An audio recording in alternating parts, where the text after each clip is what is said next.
Grandpa. Hello, Michael. Welcome. Welcome to your own living room. Thank you. Yeah, so I just wanted to I said interview, but I mean, in all reality, it's just more I want you to just tell me a little about your life, you know, Buell, your family, your experience. Well, where do you want to start? Well, where do you think would be appropriate? What's the first thing that comes to your mind that's, like, relevant? As far as something that you enjoy telling, something that you like, or a pivotal moment in your youth. Gee. The first time you shotgunned a beer. Nah.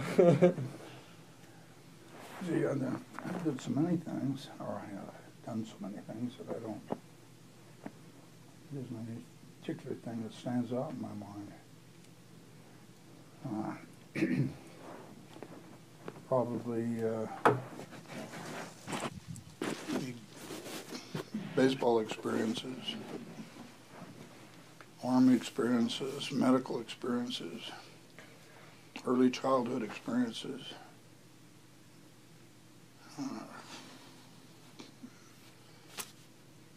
Just life in general. A lot. Does anything particularly come to your mind? I remember you were telling me you used to go out, like, in the desert or wherever, and there used to be, like, some type of military installment. Yes. That was during World War II, and there was south of Buell, which is southern part of Idaho, there was a large gunnery range, which the Air Force used for training their gunners that were based in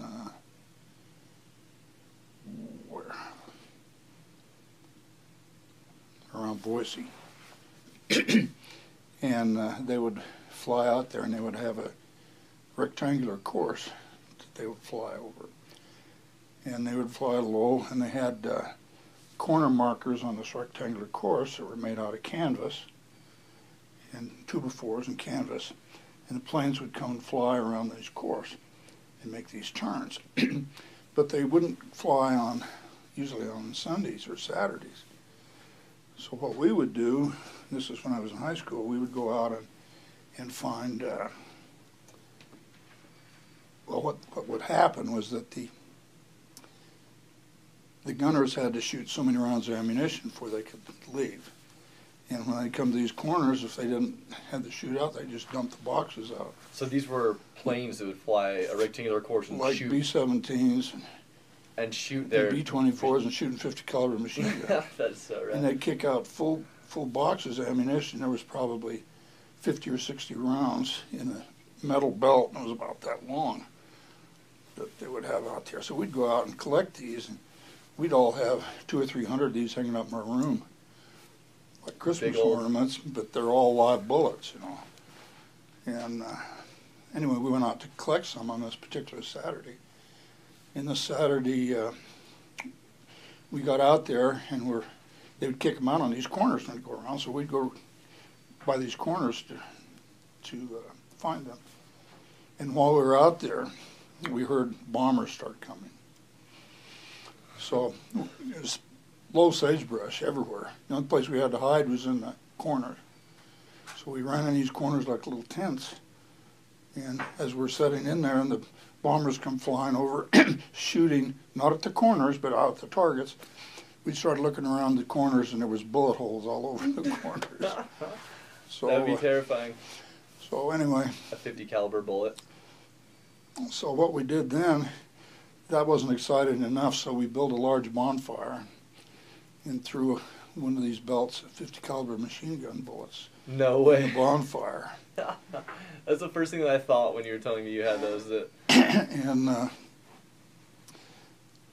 when you throw a 50 caliber machine gun on, the shell is about that, the cartridge is about that long. It's about that big around. And when the thing explodes, according to Newton's laws, that force goes in both ways. Well, the bullet is much heavier than the casing. But when those things started firing, we were probably about 50 yards away, and the end gun, the bullet casings just go like that. You could see them going up in the air. No way. So and the boom, boom, boom, boom, boom, boom. The bullets would anchor it, and the casings would shoot off. Well, bullets, I'm sure it'd go someplace, but didn't hit any of us because it never occurred to us it might, but it didn't. Were you guys behind anything, or were you guys just standing there? No, laying flat on the ground in sagebrush. Huh. Lower your chances by laying down like that. So what? I said you lower your chances by getting hit by laying on the ground at least. So. Pretty good. And then we had a lot of experiences with there was a platoon of airmen that lived out on the edge of the desert that maintained this gunning range, and we'd go out and visit them. That was kind of fun. That's where we got to see how the World War II soldiers lived in the field and like that. So. World War II. Well, you were class of in high school? Class of 49. Class of 49. 1949. Dang. It was, I was born in August 21st, 1931, and I remember exactly what happened on December 7th, 1941. We were living in Buell, and I was out throwing a tennis ball up and down the street with my friends, and my father came to the door and said, "Ray Dean." They called me Ray Dean, much to my dismay. Ray Dean, come in, the Japs had just bombed Pearl Harbor, and we're at war. And then the rest of that day, you just glued to the radio and listened to all the news coming in. And it was, the first part of the war was really scary because the Japanese had attacked Pearl Harbor. They destroyed most of our Navy. They had attacked the Philippines and Guam and all those Pacific islands they took. They had invaded the Aleutian Island chain. They had shelled an oil refinery off the coast of California. The submarine came up and shelled. And you didn't know what was going to happen. And I remember going to bed at night a lot of times wondering which way the war was going to come, whether it was going to come from this side of our house or this side of our house, and what it was going to be like with all these bombs and explosions and everything. So it was scary. And then we had to, then as you got into the war effort, the things you did at home, the country really came together and really united. And you had food rationing, you had gasoline rationing, just about anything you had rationing. Even such things as toothpaste. Toothpaste came in a tube, not like the plastic ones we have now, but it came in called a tin foil, and it was a metal tube. And to get a new toothpaste, you had to turn your old toothpaste tube in. At that. You had scrap drives. Everybody would go around, and any metal you could find, you would pick up and throw it for the war effort. You didn't get paid for any of this stuff. You just took it, and everybody's glad to do it. Everybody saved their grease from their cooking, and you always had a coffee can or a similar can that was filled with used grease that you pour out of your frying pan, and then when it filled up, you'd take it up and turn it in, and that was all turned in to make munitions. You had so many points a month you could use for beef, so many for pork, so much for fish, and that's all. That's what you got by on that. For gasoline, you had a sticker in your car, like A, B, C stickers. If you were an A sticker, you were just the average Joe, and you got so many gallons a month, and that was it. If you were an essential citizen, I guess. I think people like doctors and policemen like that, they had B stickers.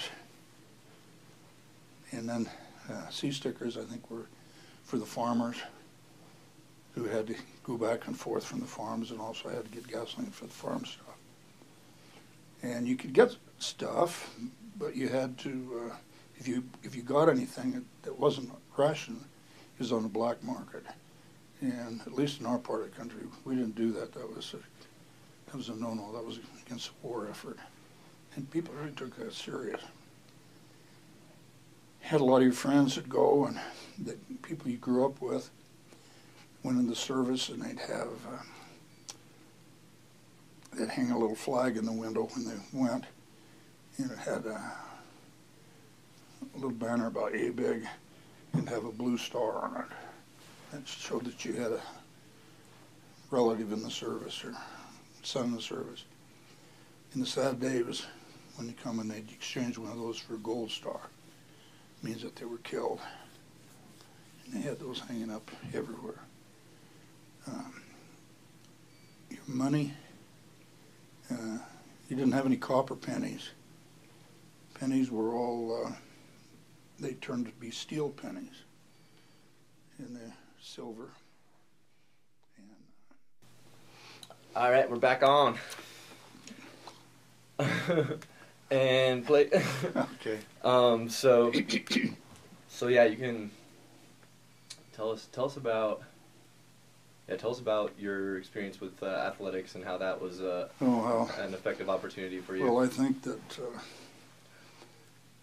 my experience with athletics was, and particularly in baseball, was what really propelled me through the rest of my life. When I lived in Buell, we had, there were only about 3 or 4 streets in the city that were paved. The rest of them were all gravel roads.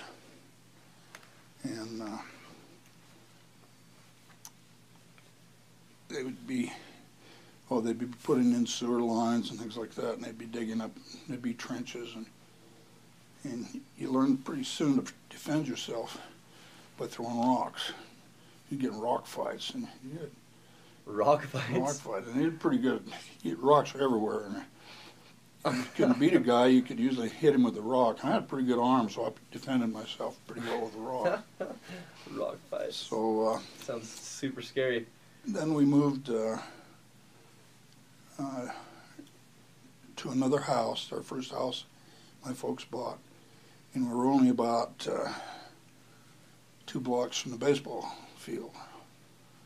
And I used to go over there when I was still in grade school, junior high, and go out and watch the kids practice for varsity baseball. And they got to know me really well, and I really had except for a little kid, I really had a good arm. So I could really go out there and throw the ball around with them. So when I started high school, it was the, 9th grade. The principal of the school was a man by the name of George Likeness, and he was also the baseball coach. And I was running down the hall at high school one day, and he comes bolting out of his office. He said, "Ray, come in, I want to talk to you." And of course, all the stories go around about all the principals and what they do behind the closed doors and like that. I knew I was going to get beaten with a rubber hose or something. He pulled me in. He said, "I want to show you something." I thought, boy, he's going to bring out that rubber hose now. Or that paddle with the holes in it. And he pulled out a couple of new Louisville Slugger bats. He said, "Just got these for this.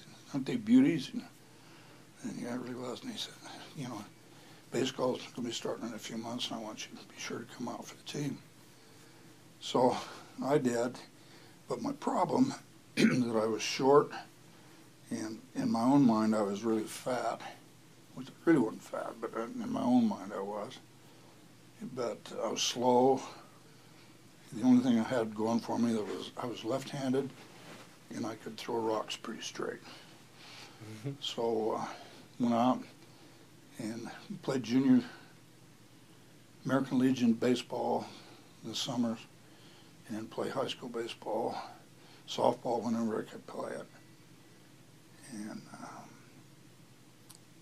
I didn't really make the team until my junior year. In my junior year, the last 2 or 3 months of my junior year, I started growing. And to be accepted in my peer group, you really had to be an athlete. And I wasn't, so I really wasn't accepted, so I was really down and out most of the time.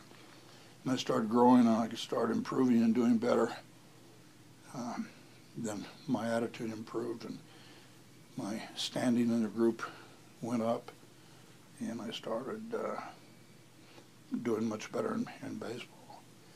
When I started out, I started throwing sidearm, and thought I'd be a sidearm slinger, and it worked for a while, but it wasn't really working for me. And so then I went to 3/4 and overhand, and found out I could really throw the ball fast that way and accurate. So then the last game of my junior year, I started and won. I had a really good game. So from then on, I was really, we'd say, hog heaven to be able to excel in these things. And of course, with your success, your own ego went up, and your attraction to the girls also went up. All the girls suddenly started liking me because I was rolling. And it was interesting that all the kids that I played football and baseball with in college, in high school, ended up going to college with most of them. So I knew them for years and years, and we played together. And then my senior year, I think I lost one game, and that was against Boise. And it wasn't, I mean, it wasn't a bad loss. But all the rest of them we did well, and we went state tournament, ended up taking consolation prize.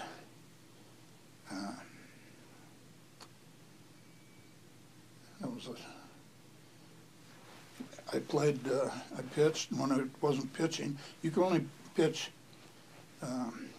one game, I think every 3 days was the rules. And we only had 2 pitchers. So my one friend, Don C., was a year younger than I was. He, a big slow ball, curveball pitcher. And I was a fastball pitcher. I don't think I threw one curve in all high school. And everything was just straight right down the middle. And so then, also I played football. I played center and linebacker. You played both ways, and we had a real good team. We only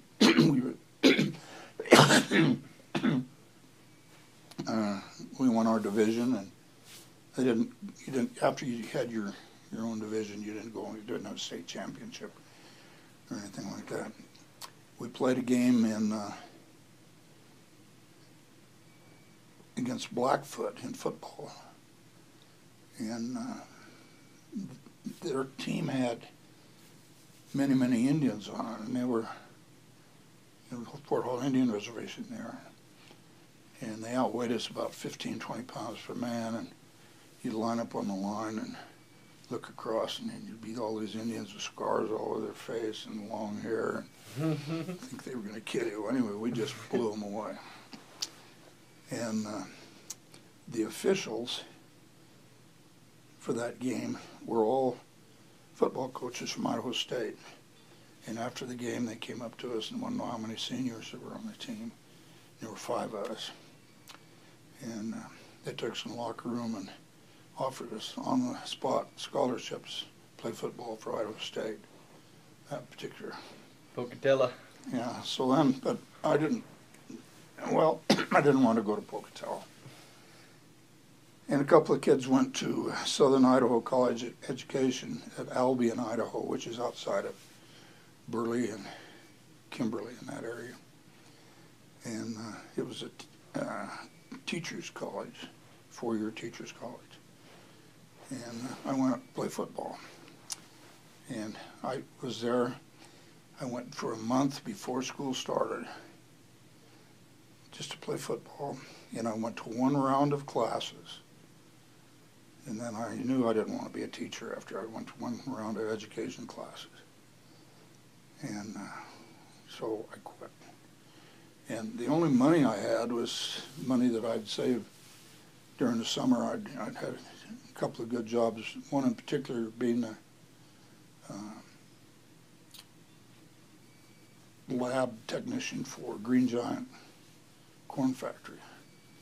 He'd be able to make pretty good money, so when I quit at Albion, I had like $237. And that was my financing. Parents couldn't help with anything. Didn't have any relatives who could help anything. You didn't have school loans. You had to make it on your own if you're going to do it. So I dropped out, and I remembered that one of my teachers was from, had went to school at Utah State, Grant Mon, and he said, if you ever want to go to Utah State, why, let me know. So I talked to him, and he said that, well, there's, he said, I'll call down there and see if we can, they can look at you and see if you can get a scholarship. My grades weren't good enough academically to get anything. I had other things on my mind besides studying, so I think I graduated from high school with, I was in the lower third percentile of my class. The lower third percent, upper part of the lower third percentile of my class. Nice. Anyway, he made arrangements to have me come down Utah State. Throw some balls? To throw some balls for him. And the freshman baseball coach, or the baseball coach, was also freshman football coach. And he said, I threw a few for him, he talked to me, and he said, well, he says, if you come down and walk on, he says, you make the team, I'll get you a full ride scholarship. And so this was probably in September, October of 1949. 49. And he took us to, had me throw the balls around, and he said that what I'd said. And so then I came down, and the first inter-squad scrimmage when I was a freshman, and so this would have been probably in March or April of 1950, inter-squad. And I stuck out Bert Cook, who was a motor mouth athlete, who's an excellent basketball player as well as an All-American baseball player. And after I only struck him out, I think, about 3 straight fastballs, and he really got mad. Come on, left-hander, throw another in here, throw another in. The coach says, get out of there, you can't hit him anyway. And he said, now throw another one. Throw another, and the coach says, get out of there, you can't hit him anyway. The other guys on the team said, oh, go ahead, he can't hit him anyway. So he was white-knuckling it, standing at the base, ready to hit the next one out of the park, and I threw him a big old slow curve. He about broke his back. Stammered out of there and got out of Perfect there. time for a change-up. The next day, the coach called me in and says, give you a full ride scholarship now. Awesome. So that was the turning point of that. It's a defining moment. So, and then I did really quite well. So you couldn't play as a freshman. Couldn't. So you had to redshirt, basically? You had to redshirt. Everybody had to redshirt as a freshman. In the sophomore year, I did fairly well. Junior year, I did the best. And then we played teams I can remember playing. We played a lot of teams I can remember playing with BYU and Utah and Montana State. And I beat BYU and I beat Montana State. Didn't beat Utah. Really tried hard, but I never did do that. And then when I was, to backtrack a little bit on baseball, in my senior year, when I was doing so well, the New York Yankees had a farm team in Twin Falls, Pioneer League, called Magic Valley Cowboys. So it was like a triple, like a This was AAA. actually a Class C is what it was. Okay. And of course, I was getting a lot of publicity in the papers, a lot of strikeouts and a lot of wins. And Twin Falls sportscaster was really pushing me, telling a lot about me, and even talked to me once on the radio. Not personally, I mean, I wasn't there, but he spoke to me while he was on the air, and I was listening on the radio about, you know, a lot of scouts are looking at you, but I think you ought to go to college before you do anything else. And it turned out that anyway, they wanted me to, and my catcher, as soon as we graduated, to come to Twin Falls and work out with them for a week. So we went to Twin Falls and worked out. We had cowboy uniforms. And I pitched some inch batting practice. I thought my arm was going to fall off. And while we were there, a rather monumental time for me was that the immortal Ty Cobb, baseball player, had some connection with the Twin Falls team. And he came and they put their annual yearbook with a picture of Ty Cobb on the mound with me and the manager, and telling about that. So that was kind of fun to have that. So then when I was in college then, they kind of agreed, everybody kind of agreed that I still needed to mature much because I was still growing. And so they said, go to college, we see how it goes. Well, at the end of my junior year, things were going pretty well, and they called me again, and they wanted me to come down and work out with them. And see, I didn't at the end of my junior year. At the end of my senior year, I did. And they said, you know, we'd like to have you sign with us. And when started, the Yankee team was, Magic Valley Cowboys was a Yankee team. And by the time I was through college, they had sold it, and it was a Cubs team. And when I got out of college, I went out and worked out with them. That's when they wanted to sign me a contract, and I'd already, my arm was gone. I'd hurt it, torn a rotator cuff. So I knew I wasn't going to do anything in that. So I didn't do it, and they'd take my dad out to lunch.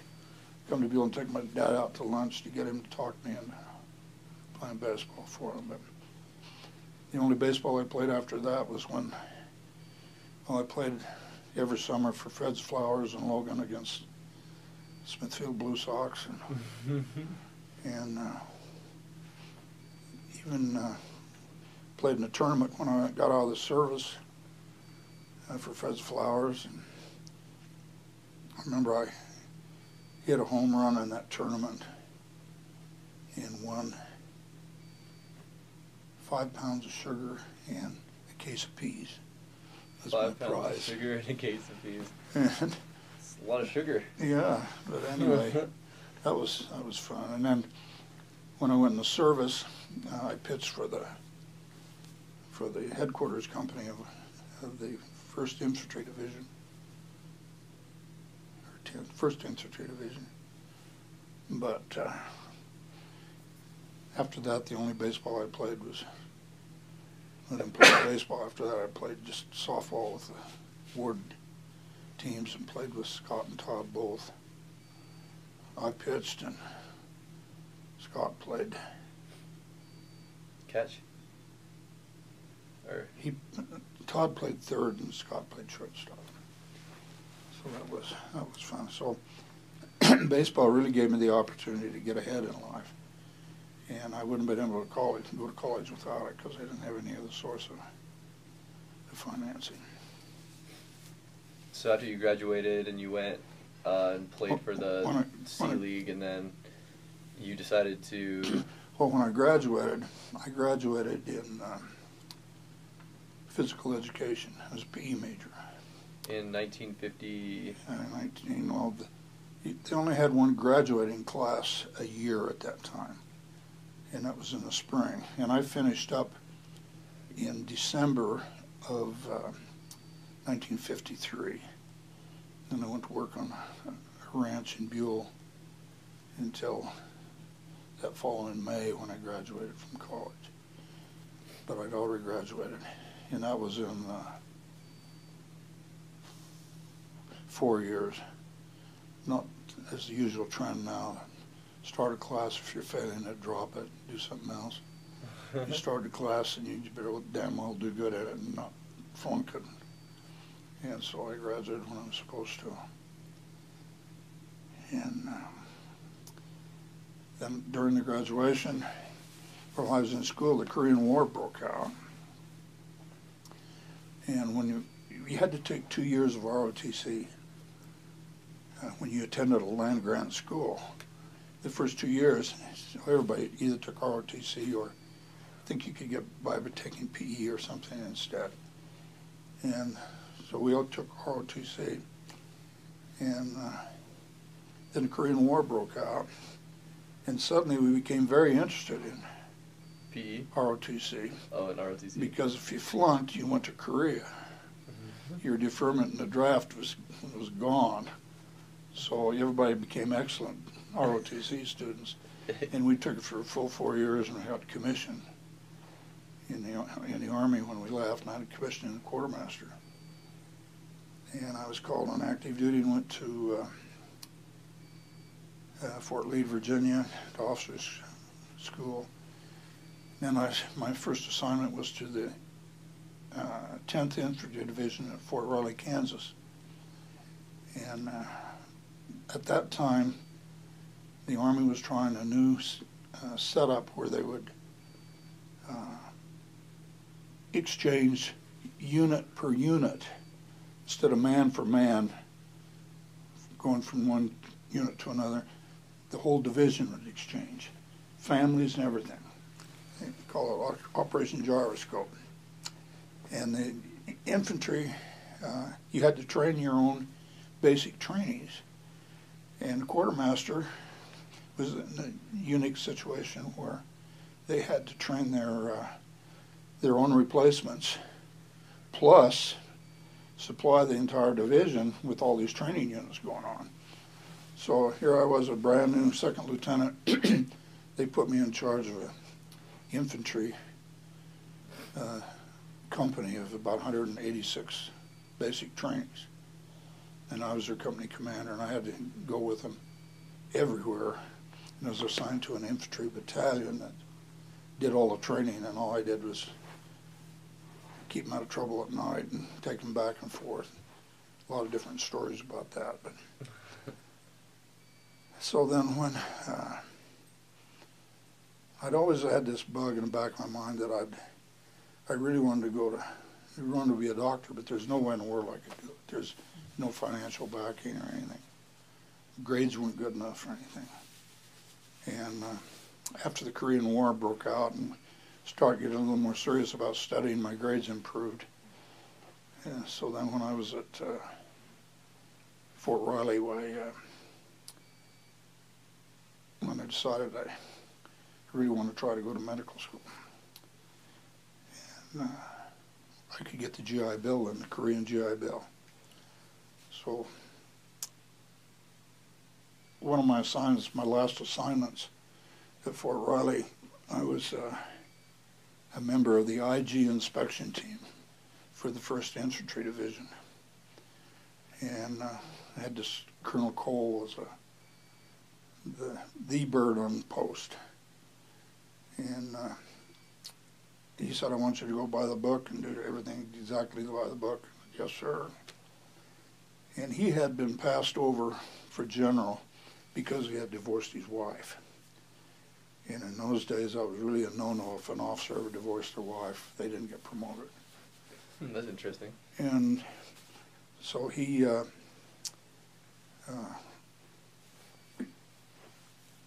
one day he said, "Lieutenant, where's your next assignment?" And I said, "I'm going to be a civilian." "You're what?" "I thought you were regular Army." And I said, "No." I said, "Well, we can take care of that." All right, we're back on. Okay, well, we were talking about Colonel Cole when he found out that I wasn't regular Army. Yeah. He said, "I think I can get you an appointment. I can get you a regular Army commission if you want it." He says, "I'm president of the regular Army appointment board and also president of the West Point appointment board here in Fort Riley." He says, "So you let me know." So then every week after that, he'd be contacting me. And one day, he was the senior bird colonel on post, which I think I mentioned previously. And he was so senior that when somebody said "the bird," everybody knew you were talking about Colonel Cole. So you get a lot of power, a lot of sway. Yeah, a lot of sway. And one day I was out inspecting one of the units, and this master sergeant comes up and says, "Lieutenant," let's say by this time I was first lieutenant. He said, "Lieutenant, the bird is on the phone. He wants to talk to you." So we go jogging over to the orderly room, and on the way he says, "Boy, I'm sure glad I'm not in your shoes. The bird's calling you." "Well, Lieutenant, I was just thinking, I think we can make that arrangement that we talked about, you know." Is that what he said to you? Yeah. So he tried to get me going. I told him I had this gig about medicine I need to work on. And I had the chance with the Korean Bill to go to medical school, which I'd never had the chance before. So he said, "Well, you do what you think you need to do, and if you ever change your mind, you just let me know." And I said, "I'll get you back in." So anyway, that was kind of nice to have that fall back on. And we went to, and I took the MCAT test at Kansas State, well, I was at Fort Riley, Kansas. And the only pre-med class I had was 5 hours of physics, because I was a PE major. And that was basic physics. And I'd been out of school for 2 years, and I just crashed and burned. On MCAT? Just miserable. And do you remember taking it? Oh yeah, I remember taking it. And were you just like, why am I taking this? I didn't understand it. I didn't know what they're talking about. And so then I applied medical schools, and I got turned down, I think, by all medical schools except University of Utah. And I got a letter from, well, then we had to go down to interview. And interviewed, and one of the persons that interviewed me was Russell Nelson. Was it? Russell M. Nelson. That's a little of the church fame. Yeah. And he was a heart surgeon. And in my application, I had written down that I knew I had not done well on this test. I had all this background experience of being a leader, being an athlete, and I knew I'd make a good doctor. I just need the chance to prove it. So when he interviewed me, he said, "Tell me, why should we let you into medical school?" And I thought that was a pretty baited question. Yeah, so I said, "Well, it'd be rather foolish of me to tell you, learned gentlemen, what your jobs are and like that. And I am what I am, and that's all I can be." So I was dismissed, and then a couple of weeks later, the letters came out, and I got a letter of refusal on Friday. I'd been turned down. That was my last chance. And then Monday, I got, well, and the letter of refusal said that I was first alternate. And Monday, I got a letter that I'd been accepted as first alternate. What was that like to get that letter? It was like Awesome. heaven. I had no idea what I was getting into. I don't think I'd been quite as happy if I'd known what I was getting into. But that was an experience. So this is kind of a long way around through baseball and athletics and the Army and Eventually medical school. you end up in medical school. In that first year of medical school, man, that was something else. You studied first day of class. I think it was in pharmacology.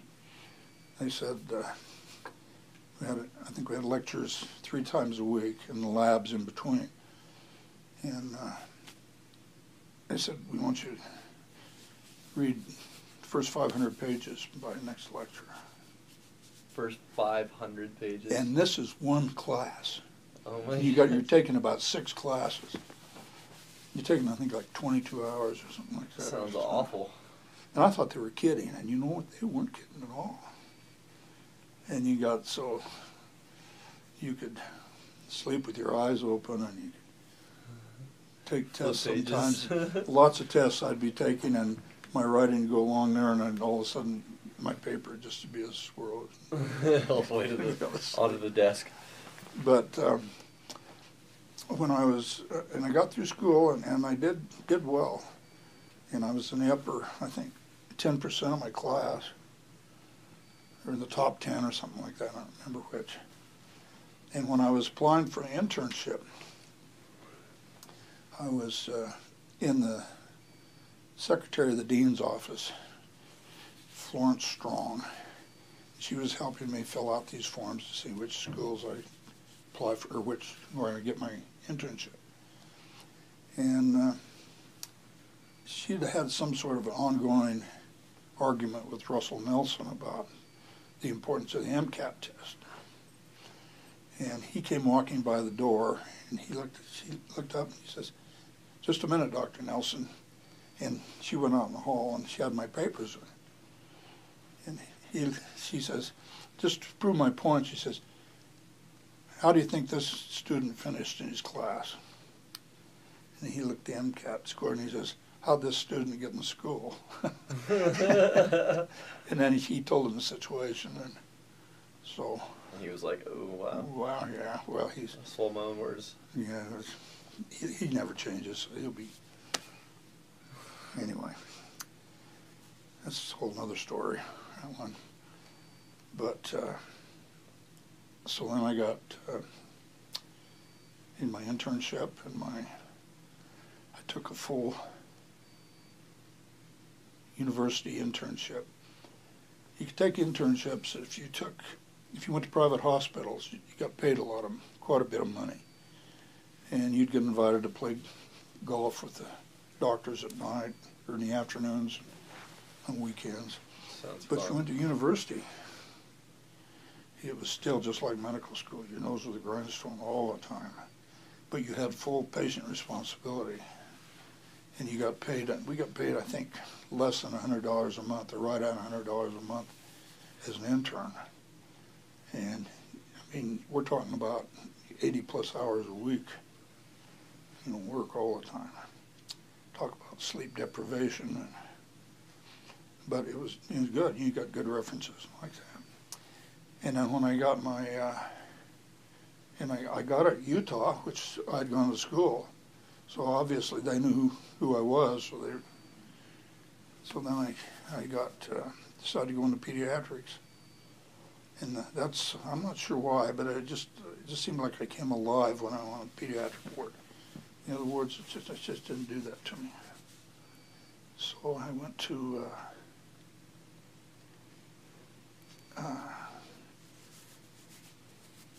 get my residency. I applied to university hospitals in Salt Lake, which was again the university, and I got that. And then I applied for the Wyeth Drug Company had a fellowship that they gave out every year. They gave 20 across the United States, that they paid you a stipend of, I think, $200 a month while you were in training. And that stipend, the only thing you had to do was go in the practice of pediatrics when you were through. Didn't say how long or anything, you just had to go in the practice. And I applied for one of those and got one. So for 2 years, for my residency, I was getting about, probably close to $200 a month in my residency pay, plus that $200 from the other. So then... What is the equivalent of that in today, like 600, 800? Oh, no, those residents now, geez, they're up to 16,000 a year or so. Okay. So, well, it was about the same equivalent, wasn't it? Yeah, about the same. But, so then your grandma could quit working and could raise our kids. So then I decided I wanted to come back to Logan because I really liked Logan. It was just everything that I wanted to do. Close to all the outdoor activities that I liked. It was a beautiful place. I liked the college town. Everything was good about Logan except the Mormons. And so I came back here and applied for the Budge Clinic and was accepted. And I guess I'm a slow learner because I spent the next 32 and a half years at the Budge Clinic? At the Budge Clinic. And ended up being president of the Budge Clinic, chief CEO, and president of the hospital staff, president of Cache Valley Medical Society. All those things that you don't like to mention. All those things that... Plus different civic activities. One time I was even asked to run for mayor, but I was smart enough to know I didn't want to get in politics. I had enough medical politics to deal with without the others. That was probably a wise choice. Yeah, I think so. I've never regretted any of that. Yeah, I don't know if I would ever... And I was in good health until after I graduated, or until after I retired. And then my back went out. Various other problems after that. So. Awesome. Well, that is a fascinating story. I love that. Pretty amazing. Pump in it, and you go up a steep hill. You get too steep, you wouldn't get gas down to your engine. You had to turn around and back up. You start going backwards, so you just turn the wheel and go back down? But anyway, you had these 3 pedals, and you had one pedal you pushed down, all the way down, and it was, you were in low, and you let it out, and you were in high. That's where you shifted gears. The middle one was a clutch. You just pushed on that, and it disengages everything. And then the other one was a brake. And the springs were out on the pedals. So I had a string tied from the one pedal from go to low to high. So I'd push it in and be in low, and then when I got ready, I had a hydromatic drive. I just pull on the string and I'd jump it in high. Oh my goodness. Anyway, that had a lot of experiences with that, and that was during the war, and you couldn't get tires. We'd go out to the junkyard and find all these tires and bring them back in, salvage the ones you could. And you might be able to run them for a week or two before you get a flat tire. And they all had inner tubes in them, you know, and you had to patch. I became very good at patching tires. So crazy. Anyway, so I was going down the street in Buell one day, and I was steering along, and all of a sudden, it didn't steer right. I'd steer, and it'd turn a little bit, and it'd kind of wander around all over the place. Well, underneath the car, you had the wheels, and then you had a wishbone that came from the wheels to went to a central socket, and that socket had broken. So the wishbone, that part was hanging down, dragging on the ground, and the rest of it were just attached to the wheels. So you turn the wheels, and there wasn't any fulcrum for it. And so I got out and got some baling wire and crawled underneath there and wired it up. And I turned around and I sold it. This kid wanted it. He wanted to make a race car out of the engine. And in Buell, they had gutters in town where instead of being like the ones that we have here where the water runs down and it's smooth like this, they were square like that. And he pulled in one of those places and dropped his front wheels in there, and when he backed out, he backed off the front wheel and axle. But anyway, right after you sold it to him? So anyway, that was fun. You probably just wanted the engine though, didn't you? That's all he wanted anyway, yeah. How much did you sell it to him for? I think about $40. Nice. It may have been that I bought it for 40 and sold it for 42, I think. I can't imagine I'd sell it to him for less. And made $2 profit. Yeah. Oh, that's so funny. So it's funny to think about this. So when you could have met someone when you were young, like in your first 10, 15 years, who fought in the Civil War. Isn't that crazy to think about? Or who was Not alive Civil, during well, the Civil War? Not Civil War, because see, that would have been 1850s. Yeah, so. And see, my grandfather was born in late 1890s or something like that. Really? And my grandfather, Charlie Coker, said he had fought in the Spanish-American War. He'd been a truck driver, wagon driver, didn't have a truck. Wagon driver. Wagon driver.